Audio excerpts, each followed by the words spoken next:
oh, wait, I do that too. That's not normal. Like, not everybody does it. Everybody hates that I'm late or that I outburst or that I interrupt while they're talking. I'm catching it because I know how my brain works now. Are you overwhelmed?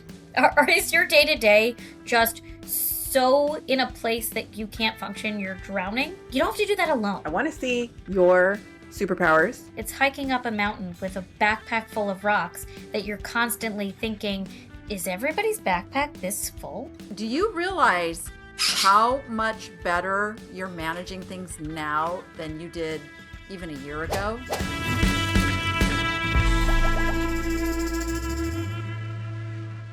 Hello, and welcome back to another episode of From Wise to Wise, where we're overcoming generational trauma and victim mentality. You've been hearing us talk a lot about late diagnosis and how to recognize if you're neurodivergent, but what do you do afterwards? What do you do with that information? How do you live your life and set yourself up for success? That is why I invited Alex from Capable Consulting on today to talk about how to structure your life better. Thanks for having me. I'm excited to be here. I honestly, every time people say something of like, what comes next? I'm like, yeah, there's no plan for that. We've always thought about this when it comes to kids, and educators think about this, and families think about this, but so many people are getting diagnosed late.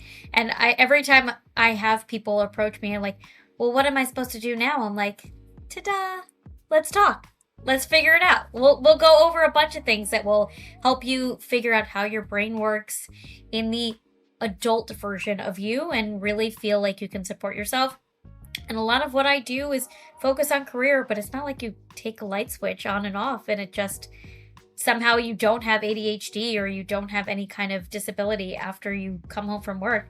Sometimes the best version of you shows up at work and the worst version shows up at home and vice versa. So I'm sure we'll talk about all of those fun things today. Yes. Today we're going to unpack what it means for you if you think that you're neurodivergent, how you can have the conversation with your parents if you're recognizing it for yourself and maybe see similar traits in them, and also how to bring this into the real world.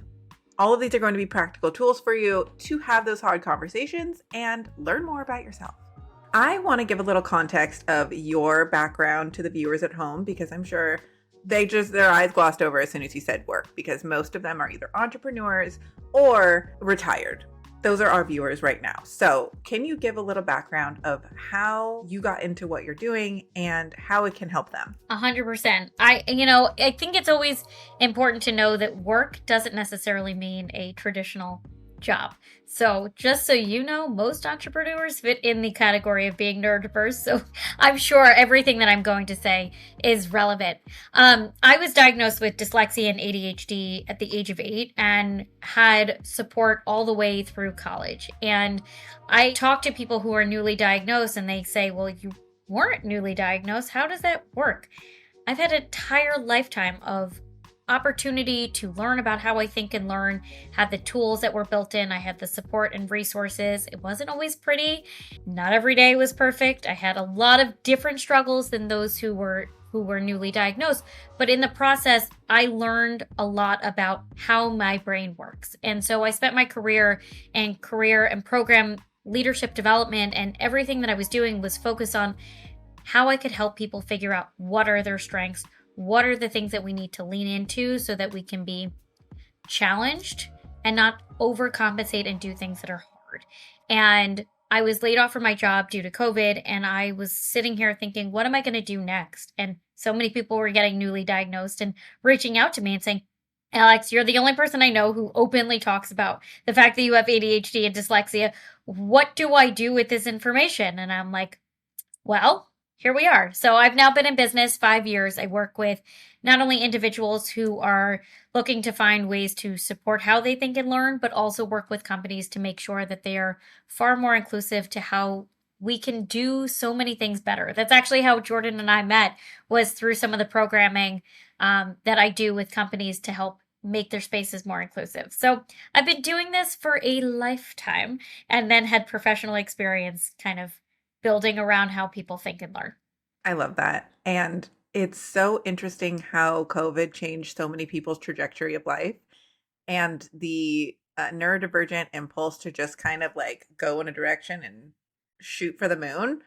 I love that. I'm sure a lot of people can relate to that experience. The thing is, I'd been thinking about this since I was 16, and it was just the perfect opportunity to really pivot on that. So many people were working from home. Obviously, they weren't in an office. So having a safe space to talk made it really easy to have Zoom conversations about this and feel like they were in the comfort of their own home to be themselves. And that really lended really well to this.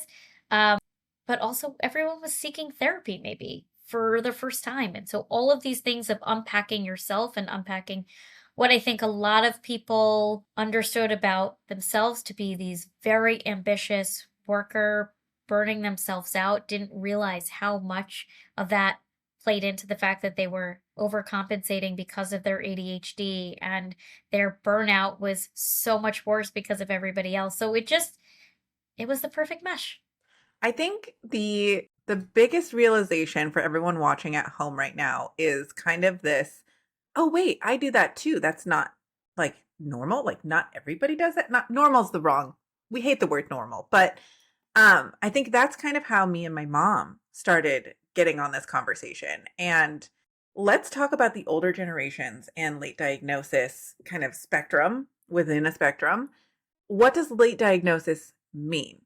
Because it's not just 30, 40, 50. It's like anything after 18, right? Technically, they put the category of late diagnosis after school age. I would even qualify like after 21, at like when you're not in college anymore. If you're not in a school system, I would say it's considered late diagnosis.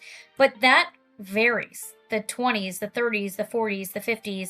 It also varies in terms of gender. And, a lot of women who are going through pregnancy or going through menopause or perimenopause are starting to notice that their symptoms of ADHD have gotten significantly worse. Moms in general are starting to notice that the symptoms of their kids are showing up differently. So there's that perspective. You also have a lot of people of color who are being diagnosed later in life because there was so much honestly racism involved in terms of what is in the DSM. A lot of women being diagnosed late also has to do with that because it's typically seen in little boys, those hyperactive boys. Girls who are diagnosed are in the category of being oh my god, we were told we were depressed, anxious, thank you, everything but something that could be properly diagnosed. For sure. But when you're looking at what the spectrum of what ADHD looks like, that wasn't what is known. I mean, my mom also fits in the category of being neurodivergent. She was never diagnosed. She was doing exactly the same things that I was doing, my sister was doing, my grandma was doing. It's just, this is what we saw as normal. So again, if we're going to use that term of normal, there's nothing wrong with you. I do the same thing. So you're not going to go seek out support and help for what that looks like if you yourself don't see it in yourself as something different or odd or anything like that. So the spectrum of what late diagnosis looks like, how it unpacks, can be so different. In a school structure, there's structure. When you're starting to work and you're getting diagnosed later, and it's because you can't have that structure or you don't know how to develop that structure, that overlap of mental health challenges, of anxiety, depression, OCD, those things tend to show up in bigger forms later on because you're having to do it all for yourself. So it's not that it didn't exist earlier, it's how it unpacks in different forms of your life might be more obvious than it was before. Okay, let's talk about one of the main questions that me and my mom had going back and forth before she got her diagnosis. It's why does it matter? Why do I need to put a label on it? What does that do? And I think there's a lot of stigma, Mom, that you can talk about with your generation about having a disability and labeling it as such when you are technically functioning in society perfectly fine.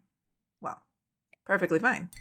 I think the label just defines it in a way that kind of encapsulates so much of what you're feeling.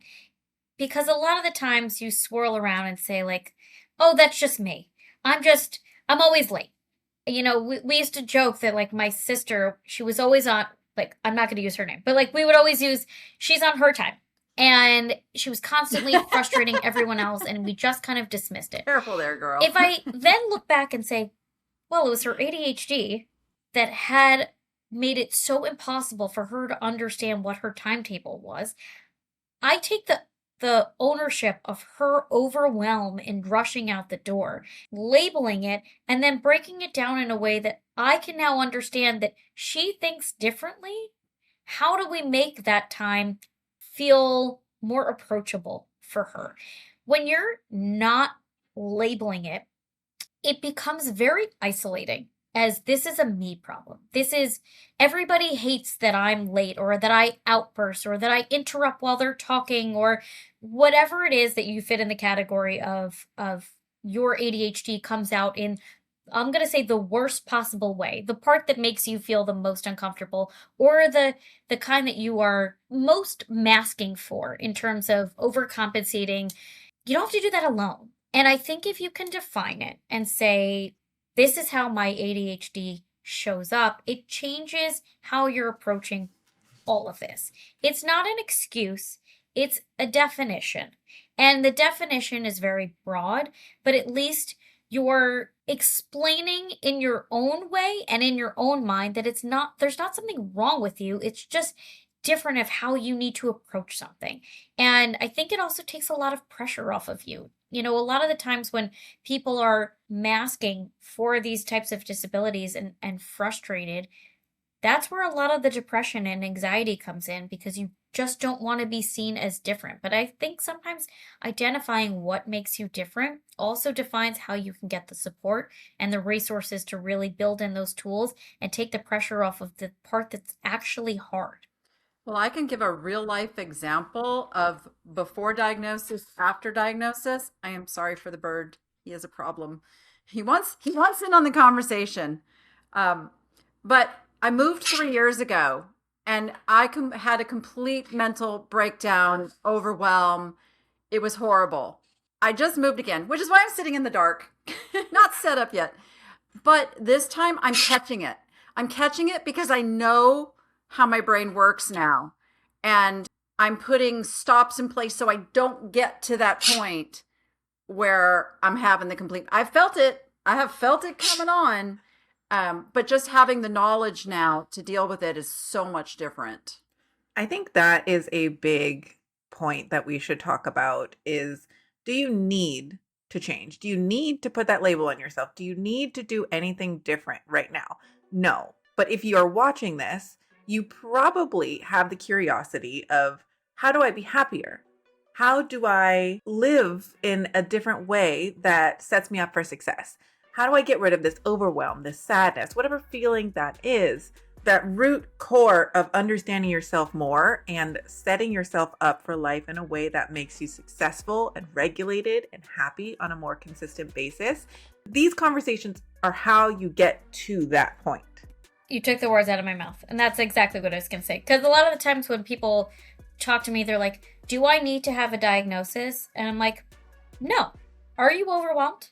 Or is your day-to-day just so in a place that you can't function, you're drowning? If that's why you're seeking my support in any way, shape, or form, you need help. You need resources. And a lot of the times, it just gives you more clarity on what specifically you need help with. And I think that you're talking about the overwhelm of the move itself. I would fixate on what specifically in your move is the part that's overwhelming you. Is it the boxes that you have to unpack? Is it the process of where are you going to find, the new paperwork for your lease or whatever it is that you're doing? There's a lot of little steps that take place. If you can say, I have ADHD, or you don't have to say you have ADHD, you're just chronically overwhelmed. Let's figure out what it is that is overwhelming you. Here I'm using this pens as fidget toys as I'm talking. But for me, that's what I do when I'm overwhelmed, is like, how can I process in a way that is going to help me stay focused on what it is that I need? But really, I'm saying this for you. If the overwhelming part is just stopping you from starting anything, start with, what do you know? I know I get overwhelmed in the process of moving. I know that the part that really bothers me is packing up all of my stuff. Okay, let's fill in the blank and let's create a system that is going to make it less overwhelming to you, more in line with how you think, making it possible for you to create boxes in rooms that you know you're going to go to. And how do we build around you? I think a lot of the times we are fitting in somebody else's box, which is what makes it overwhelming. It's not how we think, it's not how we learn, and we're trying to keep up with a system that we can't keep up with. And then we look back at a system that didn't work and think, what's wrong with me? Nothing. The system didn't work for you. You trying to continue to follow up with a program that doesn't work for you isn't going to help you. I'm sure that amazing notebook that you have 50 of in a pile in the corner are doing really great things for other people. That system probably didn't make sense. I can't even find them right now. Right, exactly. That too. You can't even find them. It's okay. Writing things down in a certain notebook is not necessarily the system that works for you for every occasion. I think that was the biggest thing for me that changed, is looking at the shoulds, and I should be able to do this, or this notebook is going to fix the problem that I have, instead of trying to figure out what angle of support I needed to get the things done. I was looking at the end result and saying, I should be able to do this. And instead of going, okay, how do I get there? I was looking at should be able to, and then trying to fit myself into the model that everybody else does to get to that point, burning myself out along the way, doing more work than I needed to do to get to that point, and not actually being able to get the desired result because I wasn't setting myself up for success in that way. And I think a lot of people at home can relate to this when it comes to things like running their business, and why we end up with death piles of things to do and laundry lists of, well, I know I have to take the pictures, make the listing, do the research, and then host my live sale, but I don't like the first two steps. So you get stuck on being able to do the live sale part. I feel like that. Yes. I tell people, never should on yourself. Well, I wasn't even going to say that. I was going to say, you're wanting to ask, does the label matter? I think for that exact scenario, that's where the label matters, because you just spent all of your time comparing yourself to someone who didn't have a disability, and you're defining your success by someone else's terms that doesn't make sense for you. Like, I will give you this example of, I took my road test. I'm from New York. New York road tests are notoriously hard. They have a quota of how many people they have to fail per month. I mean, it's just like a thing. Most people have to take it at least twice. I took it 4 times, and it had nothing to do with my ability to drive. It had everything to do with my anxiety around testing. And I was like shaking behind the wheel. Knock on wood. I've never been in an accident. I've never been pulled over. I've never had any issues. When you ask anybody who they want to drive with, it was always me. The definition of what success should have looked like for me should have been, it's going to take you 3 or 4 times, Alex, to take your road test, having nothing to do with you in particular. It's the fact that you're dyslexic, you have ADHD, you have testing anxiety. Those are not worlds in which you can succeed. And I think what's really interesting and why so many entrepreneurs fit in this neurodiverse category is because they are very sick of fitting in somebody else's box that doesn't fit them. And defining what success looks like for you is part of the process that you get to define. You get to define what is success for your business.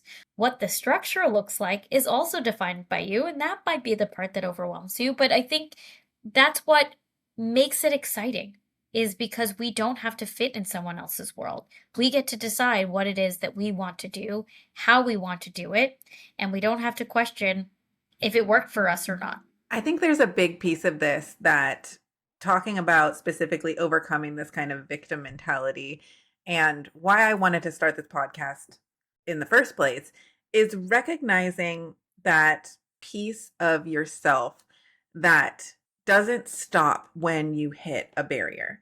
That, how would you have ever gotten your license if you didn't have the confidence to keep going back and taking the test again, knowing that you have these things that you need more help in? Like, how many people get stuck in that, oh, I wish I could have done this thing, but I was too scared, or I don't think I can do that, or I don't have the skill. I'm not artistic, so I didn't paint. I am not, good with interior design, so my house isn't the way that I like it, kind of thing. Like, how many people are stuck in that benchmark of life that if they knew how their brain worked, they could have overcome that hurdle? Well, you're also sharing so many reasons why I hate the term resilience, because a lot of those people show up anyway, even though they've been kicked while they're down all the time. And we might look back and think, yeah, exactly. You might look back and say like, oh my goodness, you're so resilient. You made it through all of this. I get told that all the time, that you're so resilient. And I don't feel like that. I feel like, what's the alternative? The alternative is to just not do it. That's the point I was going to make, is that it's a badge of honor, but it's absolutely exhausting. It is exhausting pushing yourself, motivating yourself, putting in the work, because what is the alternative? That you don't do it at all? That's not an option. It's never an option. So yes, you're resilient, but the exhaustion comes with it. It's hiking up a mountain with a backpack full of rocks that you're constantly thinking, is everybody's backpack this full? What is in their backpack? Do they even have a backpack? What? I don't understand. Can somebody take part of my backpack, take some of the rocks with it? You're constantly looking around. The reason that so many people give up is because they get exhausted by that. And it's okay to say, I'm exhausted. It's okay to say, I need help. The question is, what is the help that you need, and what can you do to find the support to build around you so that you can have somebody walk beside you with that backpack? That they take some of the rocks, the ones that are the heaviest for you to hold, and maybe you're taking the ones that mean the most to you. You have to figure out what it is that you're asking for help on. And so when I talk to people about what support could look like, I always say that you need to define what you want to go into a conversation and ask for, because you can't just say help. Okay, I'm here. I will hold your hand. What specifically do you need help on? And defining that and building your business gives you the opportunity to build the best version of yourself and build success around you. If you know that like the budgeting aspect of your job, not great, there are plenty of people where that strength is theirs. Take it. If someone is in a place where, following up with all of their clients, that's what executive assistants are for. By the way, that's why they thought that men grew out of having ADHD, is because they went into the C-suite and had executive assistants. Oh, God, I hate that so much. So much of that. So I'm just saying, if that's the part that you struggle with, there is nothing wrong with having an executive assistant.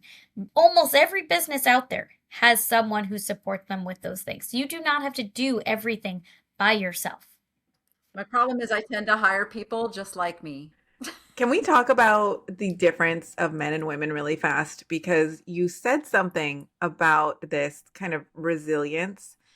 And the reason that women go so undiagnosed is because they don't have that option of not doing it. How many women do you know, mothers specifically, because now I'm in this category and everything in my mind is framed like this, of I'm overwhelmed, I'm touched out, I'm tired, I've been up with the baby all night, I had to feed them from my own body, I have to carry the mental load of feeding myself and the baby and drinking enough water and making sure they pooped enough, and are they having enough dirty diapers, do they have the clean clothes in their closet? And you're so overwhelmed by that, and then you still have to show up for your baby. Like, that there is no not doing it option for women.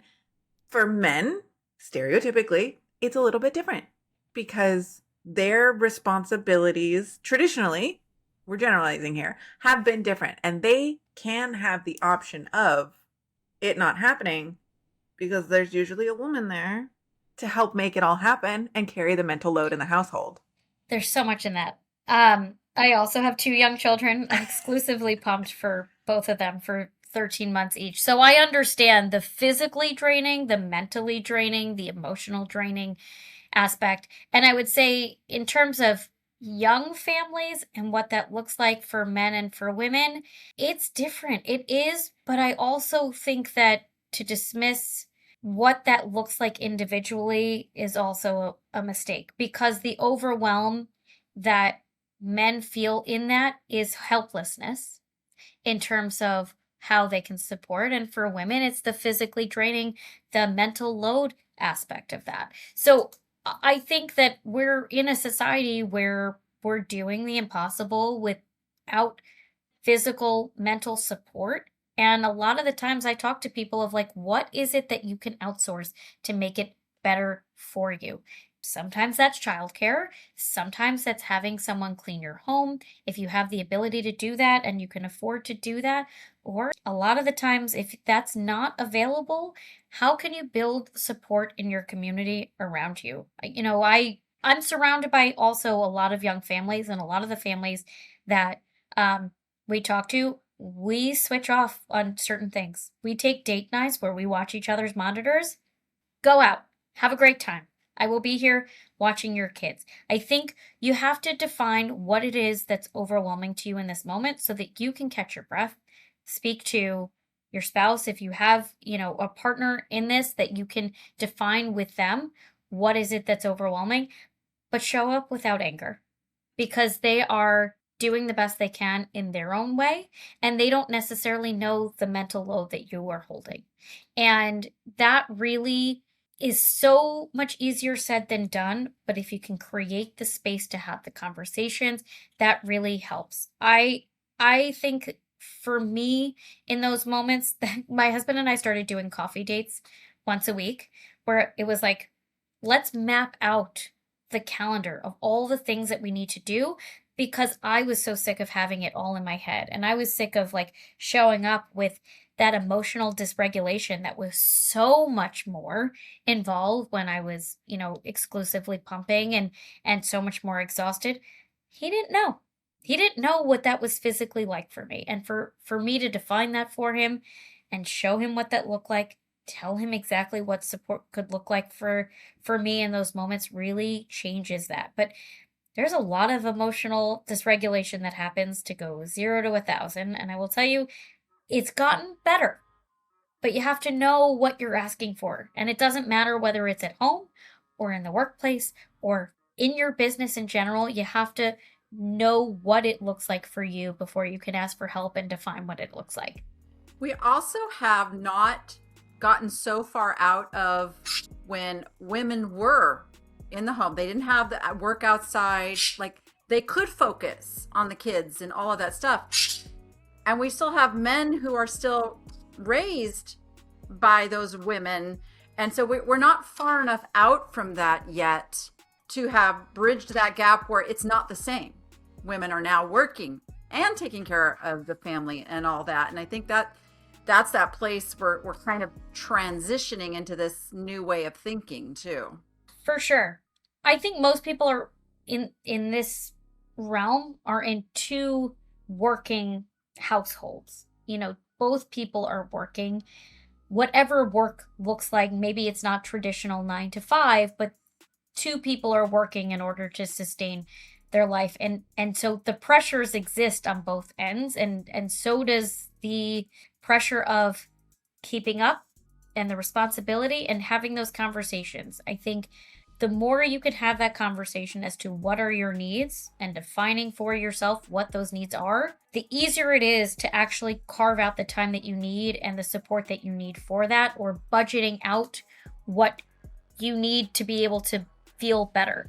All of those phases of life have different challenges, as your kids potentially get older and you're in that phase of going from one game to another. You're like two people passing in the wind in terms of that conversation. So building in the structure for your support system, whoever that might be in your life, is important to really define. But also, again, I'm going to keep saying this over and over again, defining what is it that you need. And it could be different every day, every week, every moment, but defining what that looks like to be able to have those conversations and say, this is what I need help with.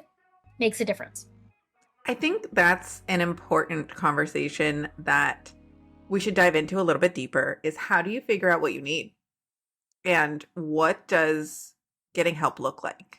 Because sure, it's easy to say like, "Oh my gosh, I'm overwhelmed. I need help.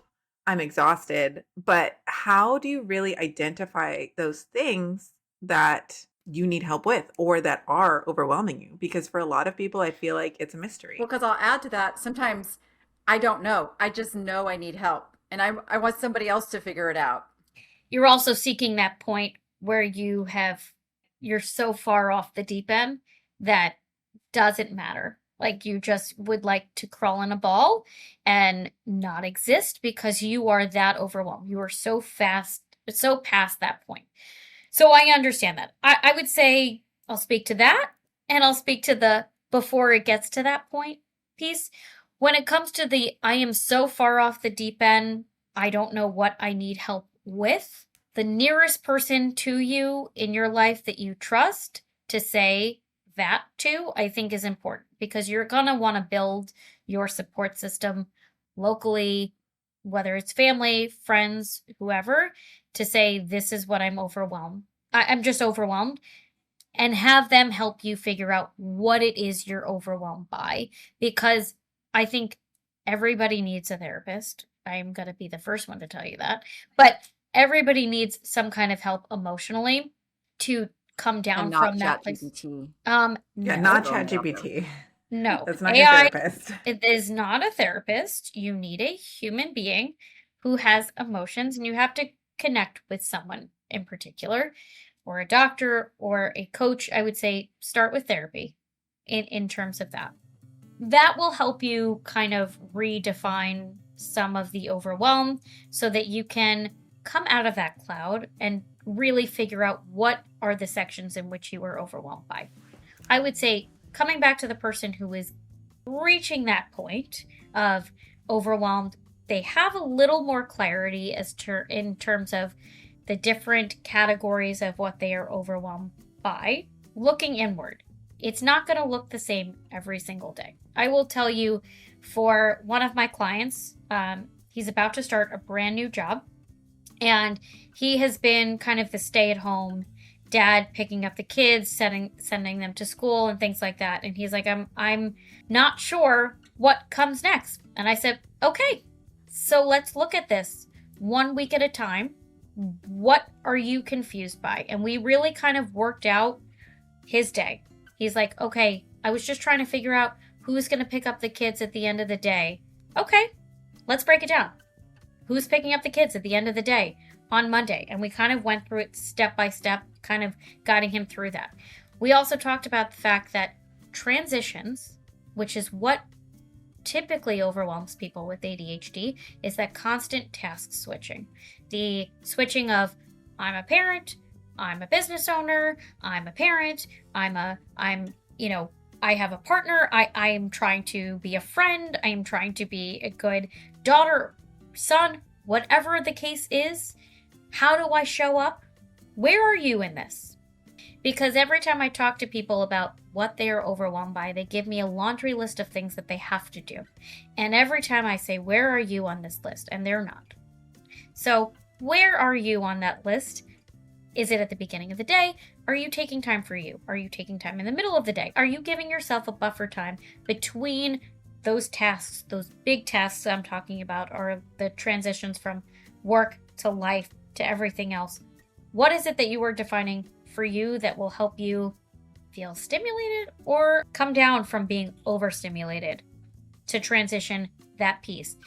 Let's define tiny pieces in that, and you tell me, or tell yourself, I feel overstimulated. I need to calm down. Here are some breathing exercises that I can do. Here's a game that I can listen to. Here's a podcast. Here's a walk that I can do to help regulate my system. I am not stimulated enough. I am so bored. Okay, here's a workout I can do. Here's other things that will help you feel like you can build in. I think meeting you where you are has to be part of that conversation that you have with yourself. I think accepting yourself in these differences is a big piece of this. You kind of have to not only grieve this idea of who you thought you could or should be, but accepting that some things are challenging for you and that's okay. And you can get help and support for them. And that doesn't make you any less or bad or worse of a human. I actually think it makes you stronger. We were talking about resilience. It takes somebody who has been in a place of overwhelm, needing help, to go search for it and make a difference for themselves. That takes strength. I have far more respect for someone who is understanding that they are not perfect and are seeking support in a way that is going to help them be a better version of themselves, and admitting the fact that they're not perfect and that they can't do it all, because none of us can. There are a lot of different jobs for a lot of different reasons because we can't all do the exact same thing. We are not robots. We are not our own versions of AI. We have different strengths, we have different support needs, and it doesn't matter whether or not you have a disability or you don't. We all need something. And I think it's still women my age and older, there is still that stigma of if you need help, there's something wrong with you. So I think the message is really important to get out there that that's not the case anymore. Like, let that go. Again, men have executive assistants because they need help doing things. It's not a bad thing. It's an overwhelm thing. It's a support thing. Well, I think the women that I speak to who are, I would say, in their 50s plus, have been spending a lot of time doing things for other people, and they're not used to asking themselves, what do they want? And That's a I big think thing. it's a very big thing. And there is nothing selfish in the idea of, what do you want? What do you need? You are here not just to build around everybody else and build them up. What do you want? And I think sometimes it can be really scary to ask yourself that question. And if what you want is to seek a therapist, or if what you want is to learn how to do, I don't know, Pilates in your 50s, have at it. It's something that is going to bring you joy and excitement, and defining that can be exciting. And if people are not on board with this version of you, they weren't on board with it because you aren't doing things for them anymore. And they're not necessarily the people that need to be in your life at this point. That's okay to define at this point too. We just did a whole episode on guilt versus shame and how we carry guilt and how it's not productive. But I also want to talk about this concept of like, do you feel like you're allowed to be happy? Because I feel like there's a lot of people that don't feel like they deserve happiness because they're either not working hard enough, they don't make enough money yet to be happy. So they need to be working more because otherwise they're lazy, or, this mindset of, did I get everything done in the household that needs to be done? Is the household managed? Okay, so then why do I think I have time to take for myself if the laundry's not done, if dinner's not made, if XYZ things aren't accomplished? And I think we have a lot of this tie of like productivity tasks before we're allowed to be happy and take time for ourselves and have a break. And that misconception is where a lot of people get caught up.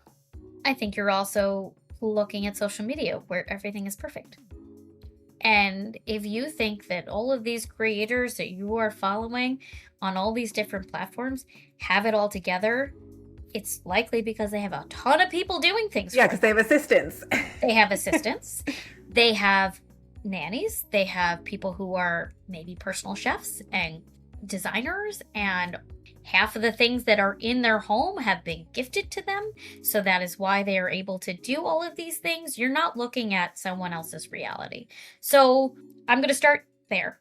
I get very overwhelmed by mess in my home. And half the time, my husband will look at me and he'll know that I'm like, want to be in a fetal position because my kids have just now taken the basket of toys that we just put away and dumped them. And I'm like, oh my God. Okay. And he's like, are they having fun? And I'm like, yep.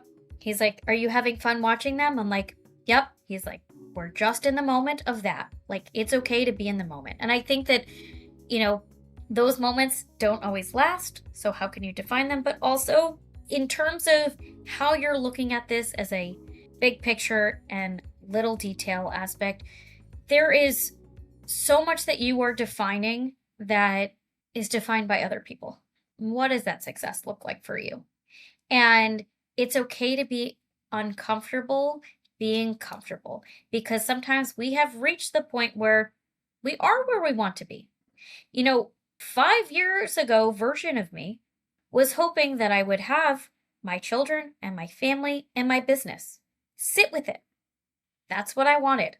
Before you run to the next train on the next path of what you want to do, sit with the part that you asked for 5 years ago, a year ago, and know that you made that possible. And it might not be the perfect version of what you wanted, but it is far better than where you came from before that. So sit with being uncomfortable and be comfortable with being uncomfortable. I think that is so powerful in understanding that if you are late diagnosis or just recognizing now that you are neurodivergent in your life, you have probably been dysregulated more than you've been regulated. So you're more comfortable with the feelings of dysregulation than you are with being regulated. That's an unfamiliar, scary place to be, because there isn't this constant, oh, I need to go do this, or that anxiety making you productive anymore. So learning to be regulated and be the new normal is really weird and uncomfortable. It's also why I talk about things that are hard versus challenging. Everything you've done, everything you just described, you did in a way that was hard. And you're so naturally good at so many things that everyone else is looking to you and saying, how the hell did you do that? If you can lean into that and be challenged by that and spend more time doing those things, it's because it's not hard and you're coasting, you might look around and say, like, wait a second, other people just live this way, do things this way. They're not constantly in a state of like panic mode because they didn't. Yeah. That takes a lot of work, but it also is going to be so much better for you. And if you understand yourself now and you understand how you think and learn and what support looks like for you, it can be that easy to coast. Even if it's just for a moment. It doesn't have to be forever. We all need that like drive, that fire under our ass, and we're going to create it, but it's okay to sit in the moment and be proud of ourselves for where you have come. I do it by going to California and visiting her. That's because I'm not in my environment where I can look around and see 26 things that have to be done. And it's like, I have no choice but to just sit there and enjoy my grandson. How beautiful is that? I think this is a really good segue back into labels and why they can be important for starting to understand yourself, because as we're describing these scenarios, I'm sure some of you at home have recognized like, oh, I do that, or no, that's not me. So am I ADHD? Am I autistic? Am I dyslexic? And I think the important thing to understand and remember is it's a spectrum for a reason, because you can fall anywhere within that and have different pieces of this and different pieces of that. Being able to hear other people's stories and relate to the things that they do and understand what falls under each category to start understanding what resonates with yourself and your mind and how you process things, that is what's going to get you to this next step. So the label is not to sit there and tell you like you're autistic, you have to go sit in that corner. It's, hey, I do a little bit of these things. I can now Google autism and search for people who are sharing stories of their experience and what they've done to be able to set themselves up for success and get regulated, so that I can maybe try some of those things and see if they work for me. I would also say you build your support system. Everyone who fits in that category should have lots of people in their life to help keep them in check, give them the support that they need, whether that be friends and family, therapists, doctors, coaches, build assistants who help them with the day-to-day functions of how they manage, because there's so much brilliance in neurodiverse people that go untapped because of the overwhelm. And if you can build that support system around you, sure, that support system can be virtually in terms of other people who are in similar scenarios, but really build locally what that support can be for you on a day-to-day basis, because that really will make the biggest impact in how you move forward. I want to talk about now this, okay, how do I bring up the conversation either with myself or a parent that you suspect might be neurodivergent? What are some things you can start asking yourself to explore down this wormhole? What's the next step? Because diagnosis is not the first step for a lot of people. And it is actually a really hard barrier to get diagnosis. One, because it's expensive. Two, because you have to go to a therapist to get referred to a psychologist, get referred to this. There's a waiting list. And Yeah, it's not for the end people all be all who have answer. really bad executive functioning skills, please, by all means, make it harder to follow through on all of those steps. Like once you get the diagnosis, woohoo, you got jackets. I think But that that there also is doesn't do anything for you after you have the diagnosis now. no, because then what's next? No, it's true. I think that it really comes down to figuring out on a day-to-day basis, what do you need right now? And I keep bringing this up, but I think that the terminology can be scary to say, what if I have ADHD? What if I'm autistic? What if something is quote unquote wrong with me? I think I would flip it and say, what's right with me? What are the things that people around me really love and appreciate about me? Because there is something really powerful about that. I said that there's a lot of untapped potential and things that people have been observing about you forever. You know, you were talking about being artistic, people who are extremely creative. We're talking about people who are the go-to in a fire. You know, if things are going wrong, who are they calling? Might be you. You know, you can be so impactful to so many people around you by asking, what are the things that people really love and appreciate about you? Because I think that we need to start building our confidence around the fact that it's not all that's wrong with you. There's so much that's right about you. And how can you do more of that? And how can we really build a foundation that gives you a place to do more of that? And I think if you think about this in a positive way, it will feel less overwhelming. I think this is a good moment. This is an exercise for you. If you're watching this right now, leave a comment about what people say you're good at. What is that thing that people know you for? And make it positive, make it good. Build yourself up right now.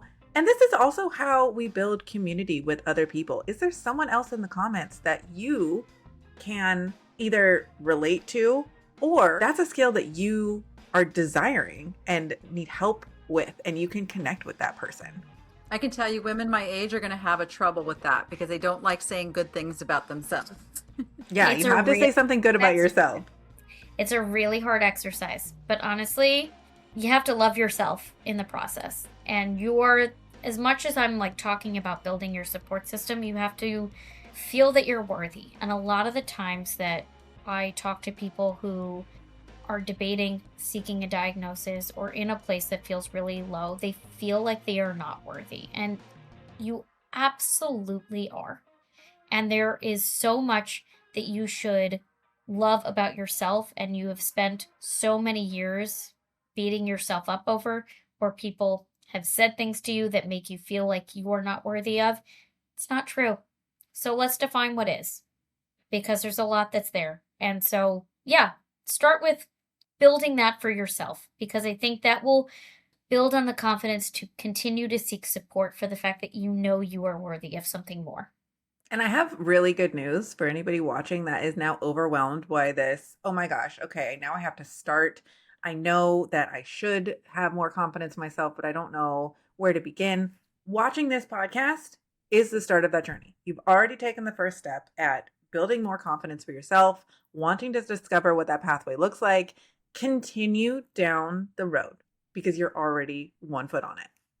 I know that piece right there, that's something that my mom and I have trouble with, is starting a new task when you see the end goal, you see step and you're like, all right, I have to do 1, 2, 3, 4, 5, 6, 7 things to go, I don't know, drop this off at the post office. And the recent thing that we started doing is, all right, I just need to go pick my keys up. I don't need to go to the post office. I just need to go pick my keys up and hold them in my hand. And that is enough of a helpful little tool to now go do the task to overcome this executive dysfunction. You want to know what's funny about what you Okay, I'm 5'1", so I'm saying this because I think that is very important to what I'm about to say. I had 5 pairs of pants that I bought that needed to be hemmed. I have a dry cleaner that does it directly across the street. Ask me how long it took me to bring the pants over to go get them hemmed. Are they still waiting? Nope. I did it last week, but I completely forgot that I dropped them off last week and they're ready. Oh no. So all of this just reminded me that I've done that. So I'm like laughing. All the build up to getting there, I was like, okay, we did it. Now I have to go get them. And I forgot about them because it was out of sight, out of mind. It was sitting there for so long, I forgot about it. You know, a lot of the times people get really weary of the fact that, like, why do I have to gamify things? Why do I have to excite myself in order to do something that seems so easy? You do. I'm sorry. Break the box. It doesn't exist for you. Build something that makes it fun for you. When I dropped off the pants that I was waiting to drop off for God knows how long, I went and got a cup of coffee. I was like, good for you, Alex. You did the thing that you said you were going to do. And it took you so long. Was it that hard? No. Now I have to remember to go pick it up. But now I'm going to go get coffee or something because I picked it up. It's okay. I motivated myself in a different way. You can build your motivation and define it how you want because you are the owner of your life. That's how I got over my fear of needles.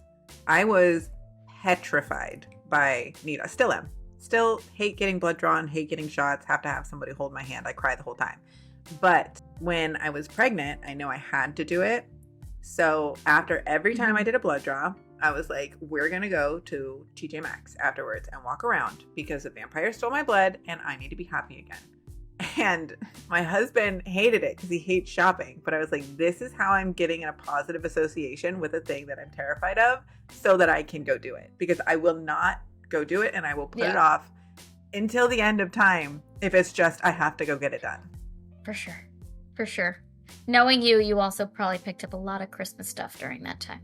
Maybe. I remember you telling me when I asked you random questions, you're like, if it had a bow, I had it. I was like, accurate. Yep, that sounds right. This has been such a helpful conversation, and I know people at home are going to be eager to hear more. So if somebody wanted to contact you, Alex, how do they get a hold of you, and what can you help them with?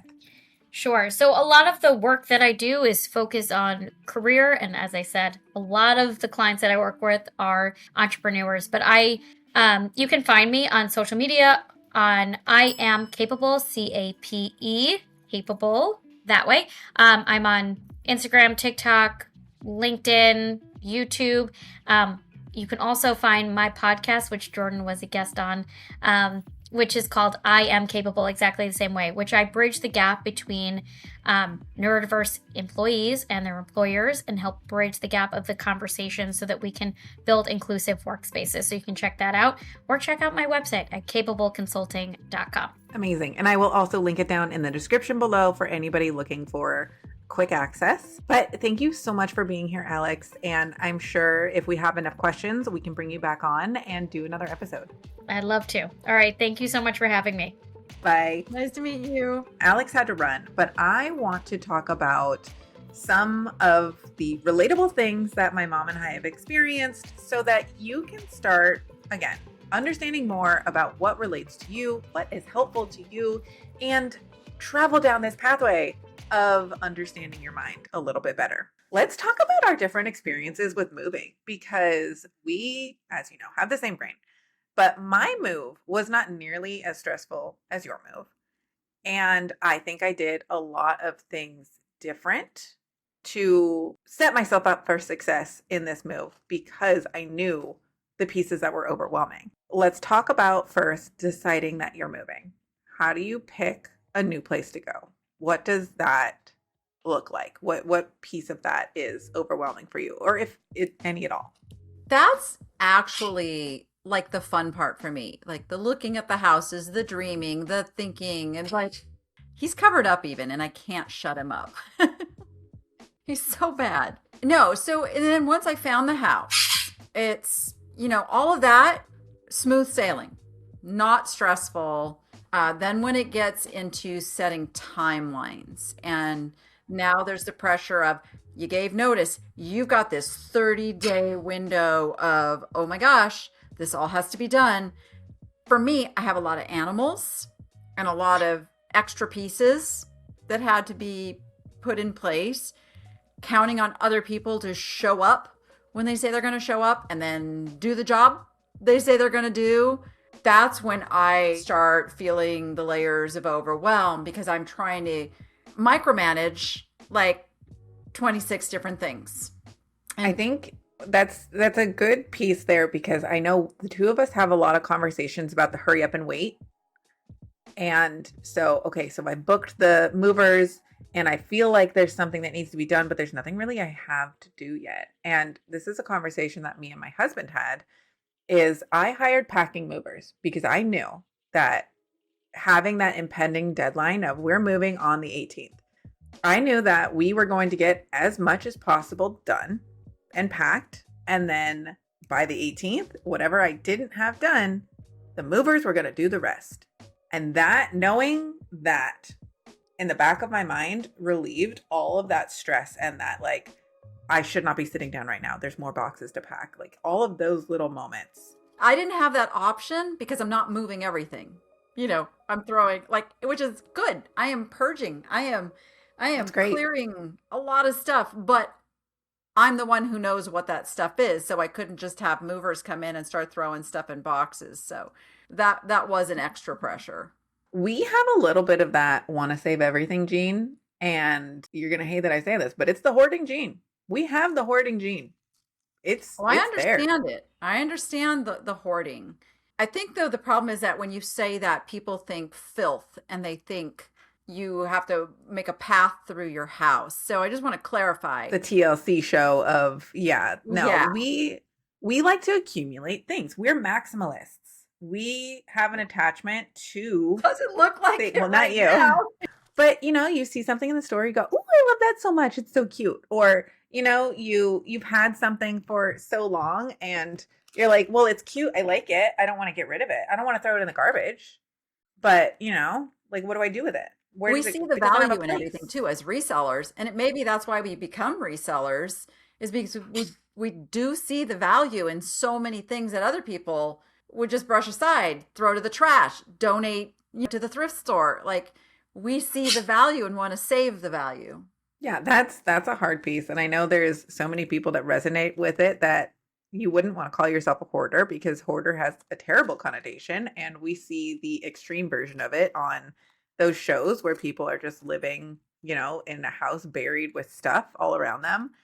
But it is a bigger reality for a lot of people. And it especially becomes difficult with moving and when you're passing things down to your children.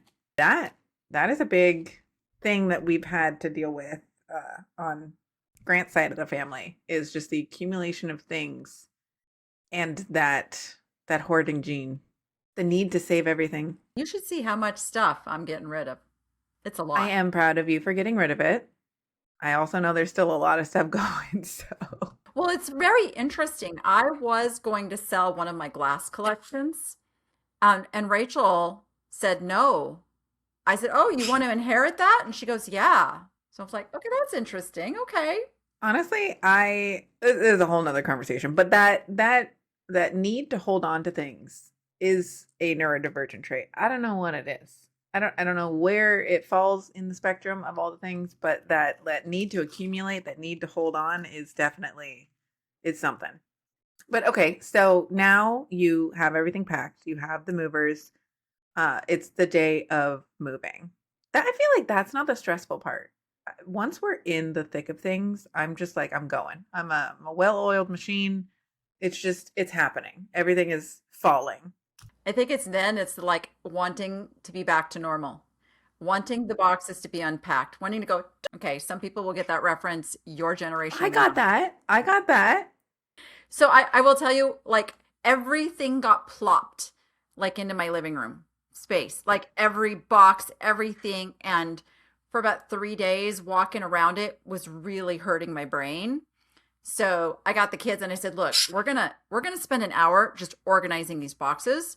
Now everything is, it's not unpacked, but it is, I know what that More is, and I know organized. what that is, and it feels like so much better.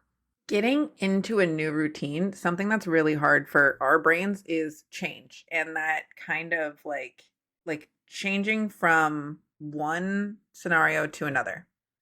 Like the developing a new routine, figuring out your new pattern. It's a little exciting at first, and then the monotony of it ties in when you can't keep up with the dopamine of something new and exciting. That's the balance of like the ADHD of like, oh, I like figuring out this new routine. I like the puzzle pieces of it. And then once you've figured that out and the dopamine is kind of gone of the new excitement, it's okay, now I have to just do this over and over. And we have the tendency of overdoing the new routine and then it's settling into a more sustainable, like, okay, I can actually accomplish this on a daily basis routine. Yeah, I'm not there yet. Yeah, you'll get there. You just moved. But I think I'm sitting with that a noisy bird with nothing behind me because I don't have my other desk set up yet. It's coming. I think a lot of people too will look at, again, the unmasking of this move for you and go, why would you put that on the internet before you're polished, before you're, presentable? And I think a lot of the reason that we like to put it all out there is because the polished look of social media is so fake and we see it and we hate it. And this is the real life that people are living with. This is the real struggles that we experience and we should be talking about more because if so like who has had a good, happy, pleasant move who's not a millionaire who can hire an entire team to go set up their house and break it down without them ever noticing anything? No one. No one ever. And yet we get criticism for the messy moments. And I hate that because our lives are filled with messy moments. And these conversations are to help other people understand their messy moments in their mind and how to unmess them. I want to relate to someone I know is a real person. If all I ever see is that life is perfect, I know that's not real. Nobody's life is perfect all the time. And it's in the moments of, I mean, I've put my full meltdowns on camera, but it's because, like, look, people, I'm a human being. I'm like a real person with feelings, and I hope that I can connect with others, who might be struggling, and then they do see me get through it because I'll put the whole thing, like, I know I will get through this. I think that's a big piece of why I like putting things on social media too, is people have seen like my bread journey. People saw the very first bread loaf I made and how inedible it was. And now they see me make bread on a regular basis. And it took 2 or 3 years to get to this point. But now they see from start to finish what's achievable. And the messy moments in between are the important parts of getting there. And having more people as I don't know, I don't want to call myself a role model, but having that example of like, they keep persisting. They're continuing to figure it out, trial and error it. You're going to see the end result in 2, 3, 5, 10 years and be like, oh my gosh, I remember when. If they can do it, I can do it. And those struggles are important to see, especially for anyone at home who is stuck in that I can't do it feeling. So let's talk about something else. Let's talk about, is it too late to unlearn all these bad habits? All these, No, I've lived my entire no. life this way. Why would I change now?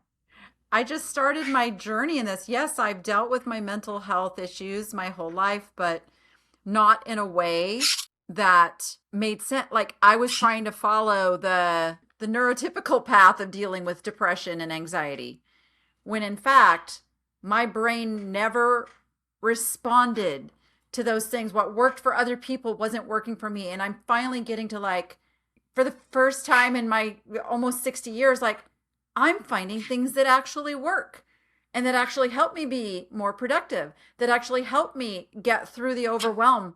I still get overwhelmed, but because I understand it more, I can break it down, take a break from it, and know that the whole world isn't going to fall apart. And it's yeah, life can be different. Even if you are my age or older, it doesn't have to be painful all the time. I think that's really important. And I've seen a lot of people that get stuck in this, well, this is how I am. This is just how I am. I can't change it. And that's fine. If you want to be that person, if you're happy with your life being like that, this video is not for you. That enjoy however you want to live. But the people that do want to start building their confidence in themselves, start making a change, start exploring different things, start learning, and stop hurting all the time. Yeah. Because like she was saying, oh my gosh, that analogy was so perfect. You're carrying a backpack full of rocks. It gets heavier. It's the same amount of rocks maybe, but it gets heavier the older you get. I love analogies. Analogies is like my favorite thing to do. And I've used that analogy with Alex in some of the work that we've done together. And I used it to explain how, the top of the hill, everybody is like, I want to get to the top of the hill, right? But everybody's path to the top of the hill doesn't have to be the same. You can zigzag all the way up the hill. It's going to take you a lot longer, but you'll get there. Maybe you see some people running, sprinting straight up that hill. And you're like, oh my gosh, I can't do that. I'm never going to make it up to the top of the hill. But you're persisting and you're going at your own pace. You're going at your own speed. And eventually you're going to realize, oh, wait, I'm halfway up the hill. Damn, that's maybe I can keep going. And maybe some people need a cart behind them to carry their backpack. Or maybe you're pushing your backpack up the hill instead of pulling it. Maybe you put your backpack down, you take some of the stuff out, you walk back up, and you keep going back until that backpack is full. That there is no wrong way to get to the top of the hill. Sometimes you need somebody else to point it out. This just happened to me yesterday in a call. It was with my bookkeeper. And I'm still stressing about how I'm doing things and managing. She says, look, do you realize how much better you're managing things now than you did even a year ago? She's like, give yourself credit. You've fixed things. I'm like, oh, okay. But it's not good enough yet. What's crazy is we are not good with money. We are not numbers confuse us. Budgeting, understanding finances, all of those things are very confusing for our brains. But, and I say this to anybody else who hates numbers and hates budgeting, there are systems to set up in place to make it so that you don't have to think about numbers anymore. And I know money is always one of those topics that's like, well, it's easy because you make this much, or I don't have enough to do this, or whatever that conversation is for you. I know what that is because I've been there, and we have both been dirt poverty poor. So it's not impossible to make a better situation for yourself. Yes, it is hard, especially right now. I understand. And it's easy to get caught up in that victim mentality of I can't. It's too overwhelming. I don't want to think about it. I can't change anything right now. But if you start the little steps today, you will be amazed what happens in 2 months, 6 months, 2 years, and how much of a difference you can make in your life if you just start to tackle the things that overwhelm you and are confusing.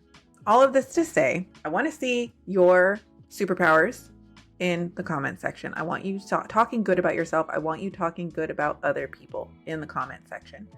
We're building a community here. Let me just throw this in here, because the comment section can be a scary place because other people are reading it. Go tell yourself something in the mirror. in your bathroom. Go say something nice to yourself. If that is hard for you, welcome to the club. You're not alone. And now you know where to start. And then get braver and come leave a comment. Yes. All right. I think that's a good place to wrap up today. We've ADHD scrolled all over the place. Oh, yeah. I'm Jordan. And if you're my age, send this to your parents. And I'm Danni. And if you're my age, send this to your kids. And together we will overcome generational trauma and victim mentality. We'll see you on the next one.